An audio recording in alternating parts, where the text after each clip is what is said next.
पतंगबाजी और सुरक्षा की कहानी। एक छोटे से गांव में मयंक नाम का एक 12 साल का लड़का रहता था। मयंक को पतंग उड़ाने का बहुत शौक था। हर साल मकर संक्रांति के समय गांव के बच्चे और बड़े सभी मिलकर पतंगबाजी का आनंद लेते थे। मयंक के साथ उसकी छोटी बहन सिया भी पतंग उड़ाना सीख रही थी। तैयारी का उत्साह। मकर संक्रांति आने वाली थी और मयंक ने अपनी पतंग और मांझा खरीदने के लिए बहुत उत्साह दिखाया। उसकी मां ने समझाया, मयंक, पतंग उड़ाने में मजा आता है, लेकिन सुरक्षा का ध्यान रखना बहुत जरूरी है। मयंक ने मुस्कुराते हुए कहा, हाँ मां, मैं ध्यान रखूंगा। लेकिन सिया ने पूछा, भैया, पतंग उड़ाने में कैसी सुरक्षा? मयंक ने सिर खुजलाते हुए कहा, अरे, मैं खुद समझ जाऊंगा। पहले पतंग तो लाऊं। पहला सबक, तेज धार वाले मांझे से बचना। मयंक और सिया बाजार गए। वहां मयंक ने एक चमकीली पतंग और एक मजबूत मांझा खरीदा। लेकिन उसने देखा कि दुकानदार तेज धार वाला मांझा बेच रहा था। उसने सिया से कहा, यह मांझा बहुत खतरनाक होता है। इससे न केवल पक्षियों को नुकसान हो सकता है, बल्कि अगर यह किसी इंसान से छू जाए तो चोट भी लग सकती है। सिया ने पूछा, तो हमें कैसा मांझा खरीदना चाहिए? मयंक ने जवाब दिया, हमें ऐसा मांझा लेना चाहिए जो मजबूत हो लेकिन तेज धार वाला न हो।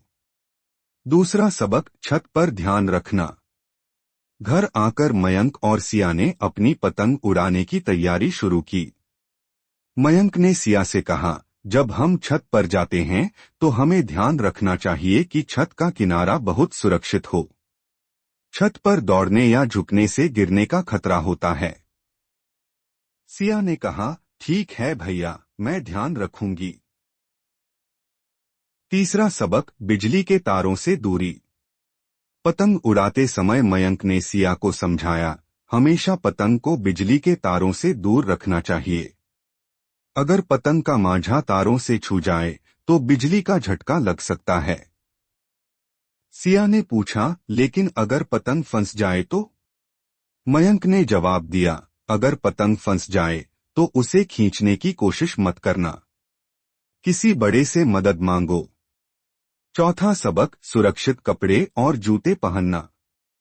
सिया ने देखा कि मयंक ने पूरी बाजू का कुर्ता और मजबूत जूते पहने थे। उसने पूछा, भैया, तुमने ये कपड़े क्यों पहने हैं? मयंक ने कहा, पतंग उड़ाने के दौरान तेज धूप से बचने के लिए ये कपड़े सही रहते हैं और जूते पहनने से पैर सुरक्षित रहते हैं। पांचवा सबक, सड़क पर सावधानी। कुछ देर बाद मयंक की पतंग कट गई। सिया दौड़कर पतंग लाने की कोशिश करने लगी। मयंक ने तुरंत उसे रोका और कहा, सिया, पतंग लूटने के लिए कभी भी सड़क पर भागना नहीं चाहिए। इससे दुर्घटना हो सकती है। पतंग को बाद में उठाने की कोशिश करो जब सड़क खाली हो। सुरक्षा की अहमियत समझ आई। मकर संक्रांति का दिन आ गया। मयंक और सिया ने सभी सुरक्षा उपाय अपनाए। उनकी मां ने उन्हें देखकर कहा, तुम दोनों ने बहुत समझदारी दिखाई। पतंगबाजी का असली मजा तभी है जब हम सुरक्षित रहें। सिया ने मुस्कुराते हुए कहा, भैया ने मुझे अच्छे से समझाया कि कैसे सुरक्षित रहना है। अब मैं कभी भी लापरवाही नहीं करूंगी। निष्कर्ष, इस कहानी से मयंक और सिया ने सीखा कि पतंग उड़ाना जितना मजेदार है उतना ही खतरनाक भी हो सकता है अगर हम सुरक्षा का ध्यान न रखें। पतंगबाजी करते समय सही मांझा चुनना, छत पर सावधानी बरतना, बिजली के तारों से दूर रहना, सुरक्षित कपड़े पहनना और सड़क पर ध्यान रखना बहुत जरूरी है। मयंक और सिया ने यह बात गांव के अन्य बच्चों को भी सिखाई। इस बार मकर संक्रांति पर पूरा गांव सुरक्षित और खुशहाल रहा।